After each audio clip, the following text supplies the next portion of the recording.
Bassbuds headphones.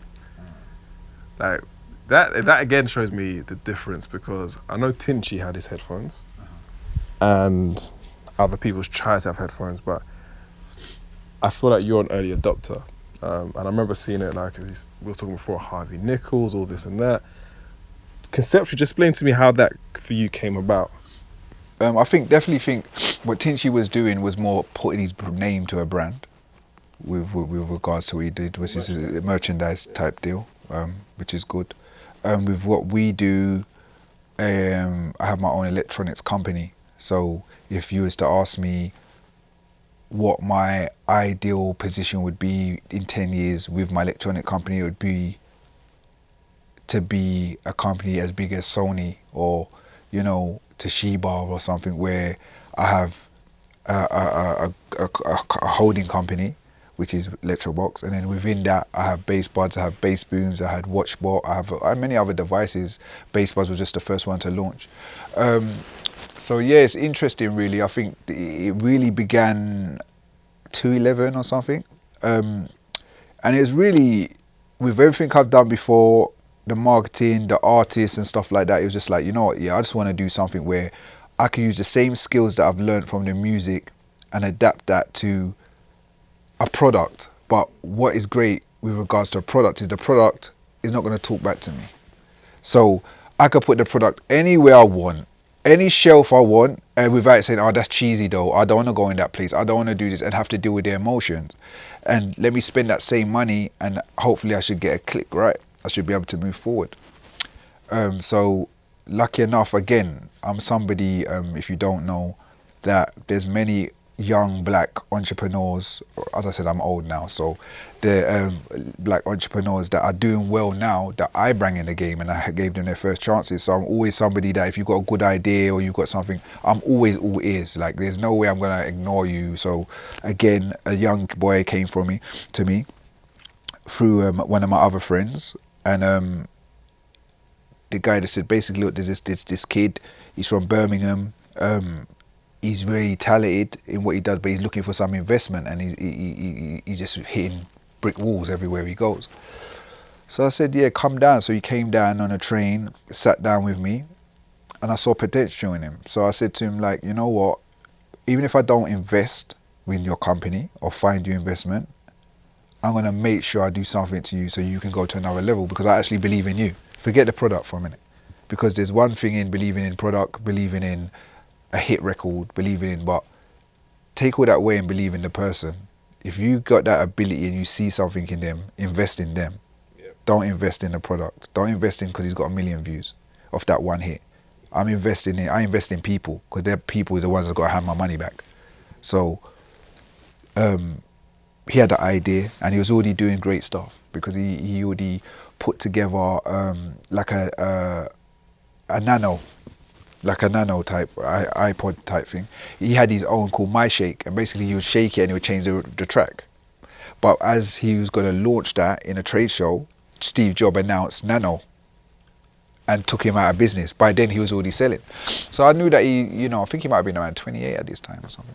So I see he had potential, and, you know, we got talking, and he said, look, I got another brand, I want to do this earphone thing, but I'm looking for investment. What do I think? Because I do music. So he's like, all right, cool, like, yeah, let's. I said, yeah, it can definitely work. Everyone else was saying to me, it's not going to work, bro. Like, what do you think, you're Beats by Dre? Do you think you're like come on, bro, like earphones, like come on, like it's a saturated market, which we know. But just because there's Snicker, I don't mean there can't be another chocolate. You know what I mean? Just because there's flipping Golden Wonder Crisp, don't mean there's another. That doesn't matter. It's about your marketing strategies and how you're going to attack the marketplace, yeah, and finding your own niche. So I said to him, all right, cool, this is what we do. We got the largest color range in the world. Let's go by having the largest color range in the world, and let's attack the fashion market, fashion accessory. Because Beats by Dre already had the hip hop stuff covered. I also wanted to target females, because I feel like if you go to a female and you ask them, like, what's your favorite earphones? They don't know. They probably just say Apple. Do you know what I mean? So if I could attack that, there's my niche there automatically, that then I believe will get me an ROI. So we started hustling. So we started hustling with the product. At this time, started getting it out there, calling a few favors on my music guys. Yeah, what's happening? We're rocking the Bassbuds. nice and cozy on the ear, good sound, got the right amount of bass. It's not too heavy on the eardrums though, so you won't be depressed. It's nice. And a lot of people were supporting me within that. Dizzy Rascal, Chip, Wretch, like everybody, Rita Ora, Calvin Harris, like these little people was helping along the way. So we get to a stage now, you have to buy product. Do you get what I'm trying to say? So that's one thing you got to understand. You do all these guys that want this like a big business, you got to understand if to have a product, you have to buy that product to make money. So sometimes it's good, better to have a business that you just offer a service. That way you limit your cash flow. So at the time I didn't really realize about cash flows and stuff like that. So Scott started talking about the cash flow. We've done a deal with first Clear Accessories. So like it's funny because Clear's Accessories, my business partner was on a train just going to France for another deal, and he was sitting next to the main person for Clear Accessories. End up pitching to her there and then, got the deal done, went in there. Unfortunately, our price point was too high for Clear's Accessories, so it didn't do well. But because we didn't know it, that was just not our marketplace, that wasn't our price point. We was just learning. So then we got talking again, and we started going into the imagery. So then I said, look, I spoke to someone else, and he said to me, look, see, you need to know about invoice financing. Now at this time I didn't know what invoice financing was, but it was great for our company because invoice finance was that we could get 85% of the actual invoice, means a purchase order. Like a company says, yes, I will buy this product. If you write your purchase order with invoice financing, you can then get 85% before the product actually here. Do you know what I mean? Which then allows your cash flow to be free. So we started getting into a couple stores, to be honest, before I knew it, we was already in the top fashion places already. So there was like, what else is there to do? Do you know what I mean? At this time, we've got only maybe about 15 staff at this time. No PR office or marketing office yet. So we're saying, let's try and do everything in-house so we can keep everything under control. So then, the money was coming in slow with retail, SOR, seller return, they want credit 2 months later. So at the time, there was a rise of voucher sites. They were called Groupon, Living Social. I don't think Voucher was out at that time. And so we was like, you know what? Why don't we target the voucher sites and become the voucher kings? So people go like, see those guys, when they come with their products, they sell out on their products. Right? So it was just like a laughing factor that we was like, cool, let's go for that. So we started playing with imagery, and that's when I started seeing that my marketing was just a bit over, I was on point, do you get what I'm trying to say? So we started learning about, pay-per-clicks and stuff like this, and like to get click-throughs, so we started to get the imagery right. So we targeted Groupon.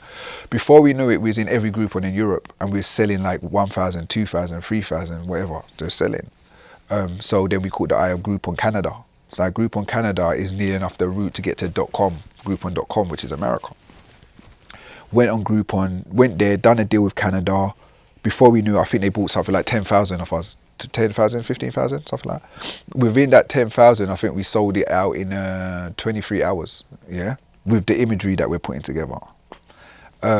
So then Groupon.com want us now. So they said, look, come over to the meeting. So like Groupon called, my partner Steve.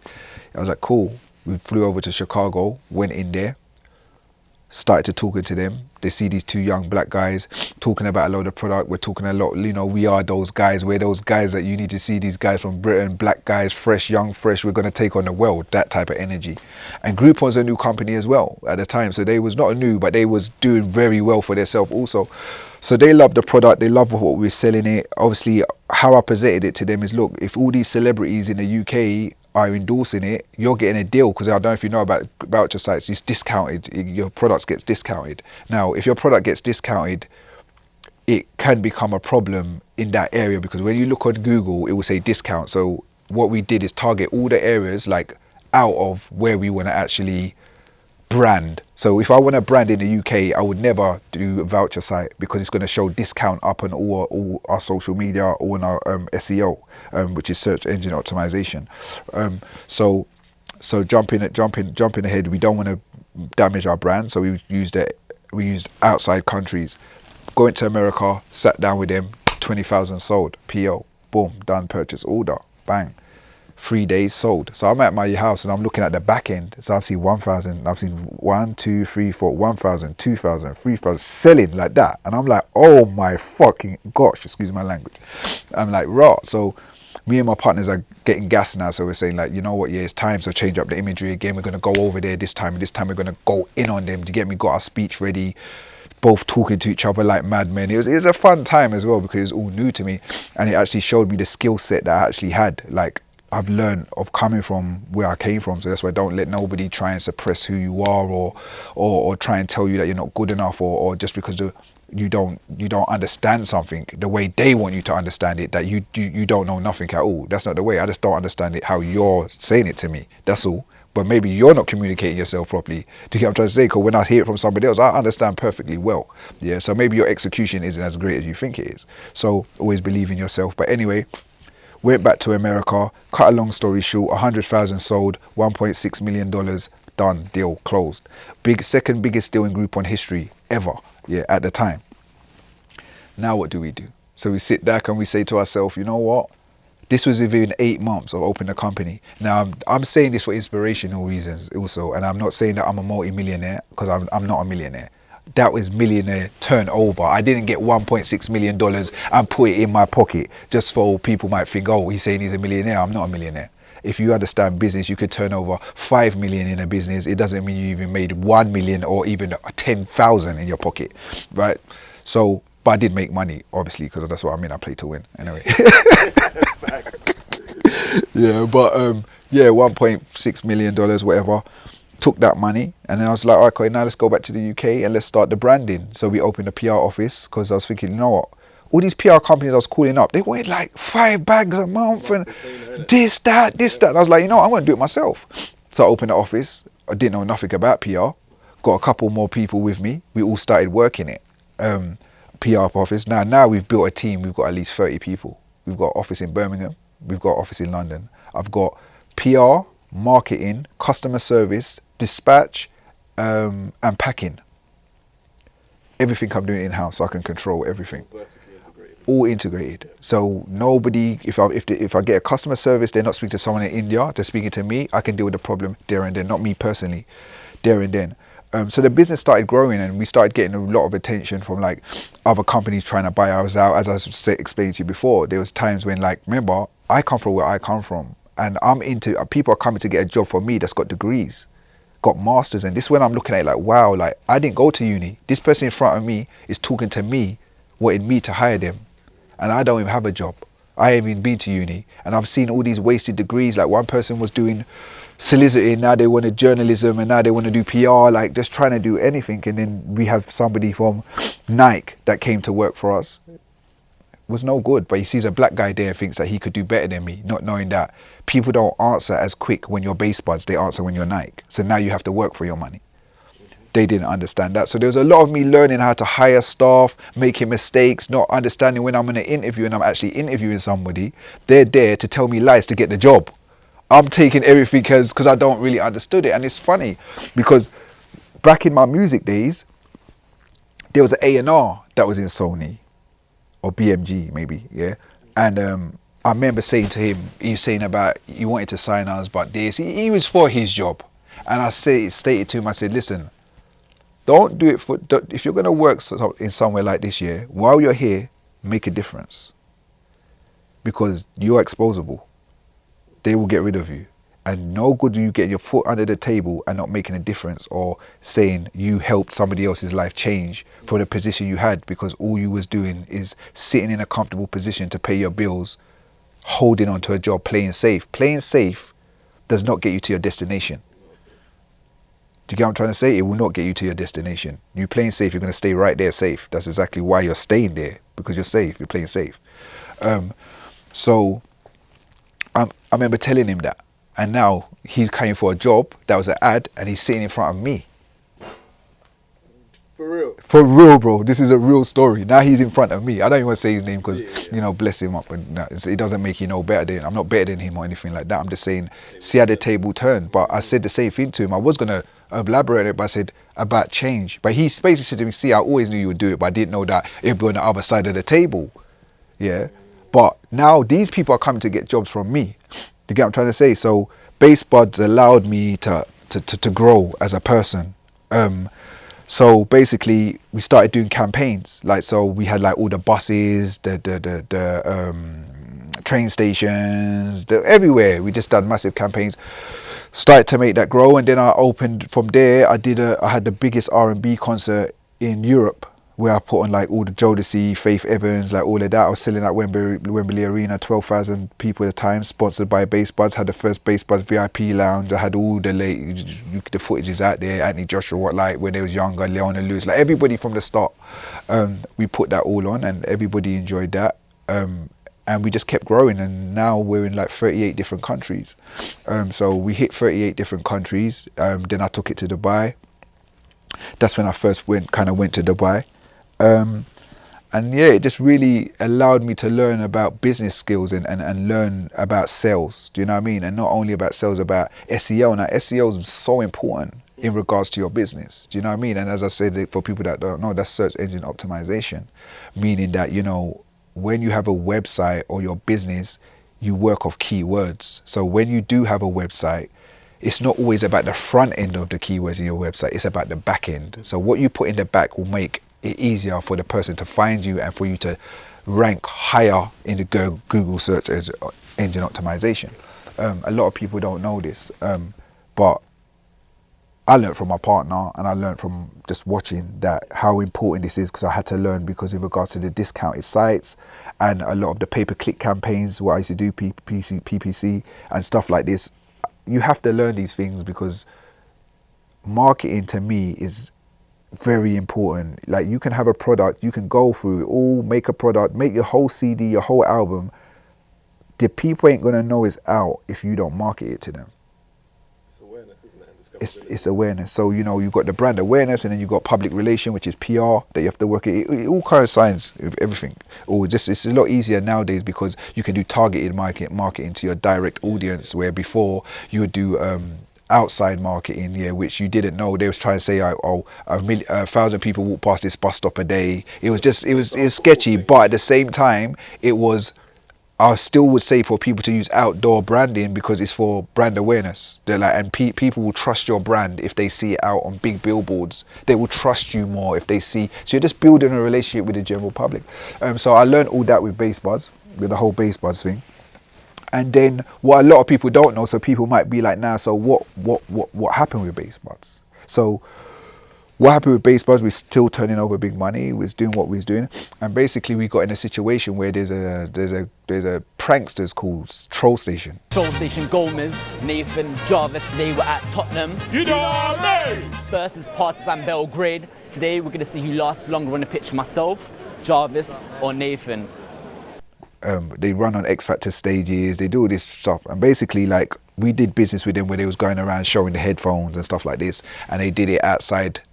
Oh, before I get to that, I was doing the official electronics for all football teams. So I was doing Liverpool's headphones and speakers, Tottenham's, West Ham, Newcastle, all the big football teams.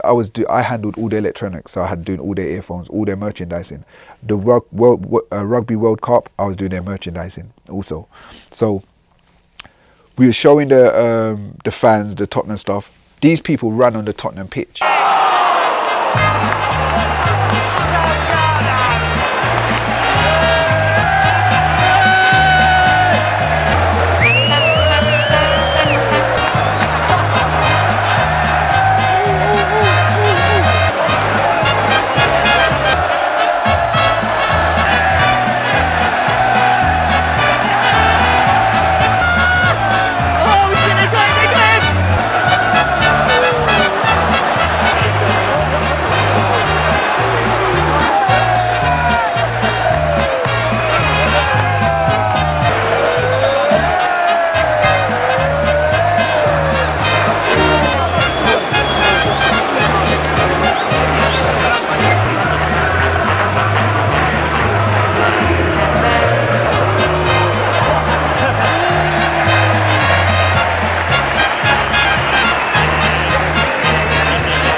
now? No.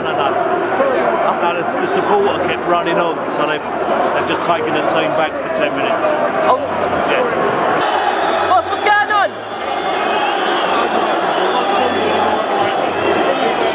Troll station done the dance. Oh my gosh. Look, they've ducked out and it's not even half time. Like crazy people. So the match got stopped. They got fined. Before I knew it, Tottenham are suing me for 1 million. So now I'm like, shit. I'm from Tottenham though. Like, like, what's going on? So, you know, that was a hard time because at the end of the day, like, we know, like, my lawyers were like, you know what? They're a cash machine. Like this, it was like, I don't know, like $2,000 just to send 4 emails or something like that. Do you know what I mean? So by the time you get to court, so certain situation was happening with that, and we had to fight certain cases, and it just got prolonged, and you know, we ended up on a good side of it, but a bad side because we had to take time out of what we was doing. And again, it shows that my fight's never over because I was fighting in the streets to stay alive. I was fighting in the music to come to thing, and now I've built a multi-million-pound company. I have to fight against Tottenham Hotspurs that want to sue me to say that I made 5 million off somebody running on their pitch. But what really happened is they looked at the money we was making, and they wanted to say that they wanted a profit share. So every time we make money, we have to pay them because their lawyers are very smart in what they do, and they saw that this is a chance because we already did their headphones. We already done, so basically they wanted us to do everything for free. Do you know what I mean? So, you know, that made me realize that, you know what, yeah, like it's always going to be a fight. I'm always going to be fighting. So basically they messed up our company to an extent. But now, you know, we've got over that. We're back. You know, we've got like overheads coming that changes colors with apps. With the app, it changes colors. It's the first customized headphone in the world. You know, it does so much different things that people are going to be surprised when it comes. So look out for the new Bassbuds stuff, the Bassbuds overheads, the Bassbuds speakers, the Bassbuds TV sound system. Like, we're going all out in regards to the electronic side, yeah, man. So yeah, Bassbuds was a good experience. And it opened a lot of doors and taught me a lot of business, man. Like, I'm from Tottenham. I support Tottenham. Did I think that Tottenham Hotspur would want to sue little me to take down my company? I'm always fighting. And this is what I try and explain to people. Like, that's what, to me, is crazy. Because as much as I have to fight against all this side, I'm still fighting against my own black people that want to see me fail. My own black people that are trying to tear me down. You get what I'm trying to say? My own black people that spread vicious rumours about me. At the end of the day, when people spread rumours and people say vicious, they don't understand that you got a daughter, you got a mum, you got family, and they don't look at facts. Because if they look at facts, they're not looking at facts. They just want to do whatever it is to drag you down. And it comes to a stage where I'm smart enough that I look into history. So if you look into history, majority of our black leaders were taken down by our own. And that's never going to change. So I'm prepared.